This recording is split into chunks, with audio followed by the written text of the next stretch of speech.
Assalamualaikum warahmatullahi wabarakatuh. Baik, di sini Ibu akan memberikan jawaban atas pertanyaan-pertanyaan yang sudah kalian ajukan melalui WhatsApp ya. Materinya mengenai ayat jurnal penyesuaian. Pertanyaan pertama yang paling mendasar, ini ada yang bertanya laba komersial. Laba komersial itu adalah laba usaha ya. Yang mana laba usaha yaitu suatu alat ukur yang dapat digunakan untuk menilai kinerja atas keberhasilan suatu perusahaan dalam bentuk suatu periode tertentu. Ya, jadi laba komersial itu adalah laba usaha. Yang selanjutnya, koreksi fiskal.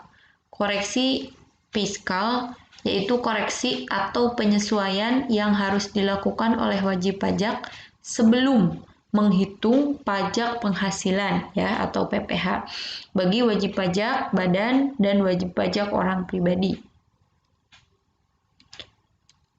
Jadi sebelum dilaporkan pajak penghasilannya kepada bagian pajak ya, kita harus melakukan terlebih dahulu koreksi fiskal.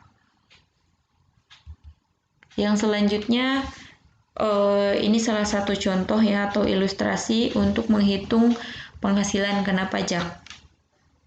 Di sini laba neto sebelum pajak 124.182.711.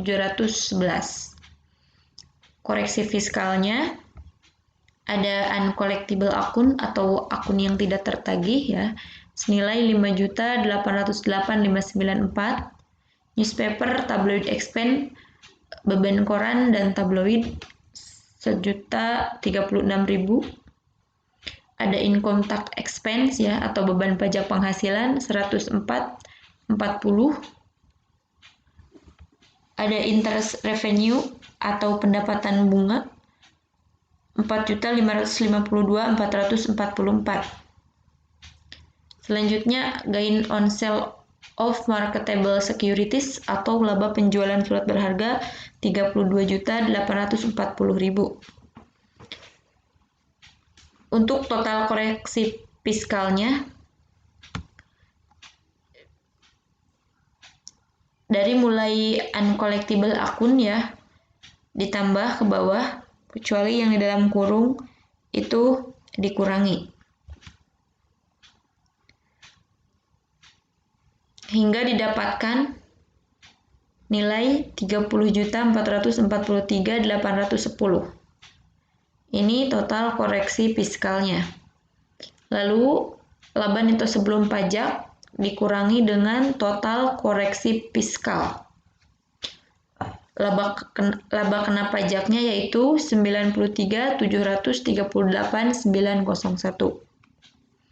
Ini sebagai ilustrasi saja ya. Pajak tahun 2009 yaitu 25% dikali 50% dikali laba kena pajak.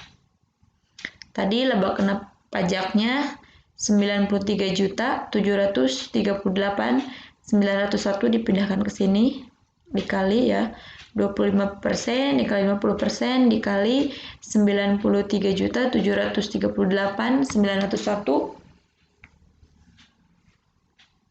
Nilai yang didapat 11.717.362.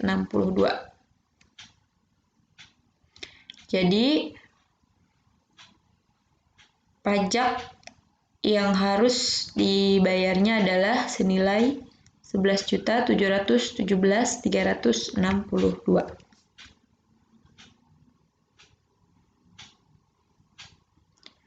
Selanjutnya pertanyaan, apakah piutang tak tertagih harus selalu 5%?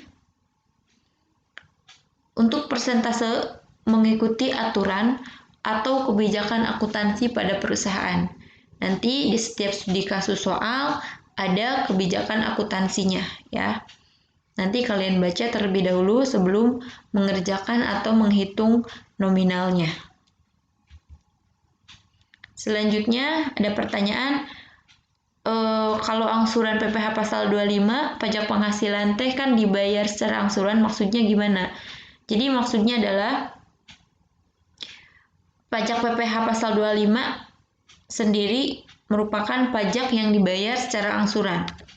Yang tujuannya untuk apa? Yaitu untuk meringankan beban wajib pajak. Mengingat pajak yang terutang harus dilunasi dalam waktu 1 tahun. Dan pembayarannya dilakukan sendiri, tidak bisa diwakilkan. Yang terakhir, untuk menginput ayat jurnal penyesuaian pada Mayub, apakah sama semuanya, semua transaksinya? Ya, semuanya sama melalui jendela Comment Center, Account Record Journal Entry. Kecuali untuk rekonsiliasi bank itu bisa melalui 2 cara. Dengan cara seperti ini ataupun cara yang pertama yang sudah dibahas, yang melalui banking rekonsil akun. Terima kasih, semoga bisa dipahami. Assalamualaikum warahmatullahi wabarakatuh.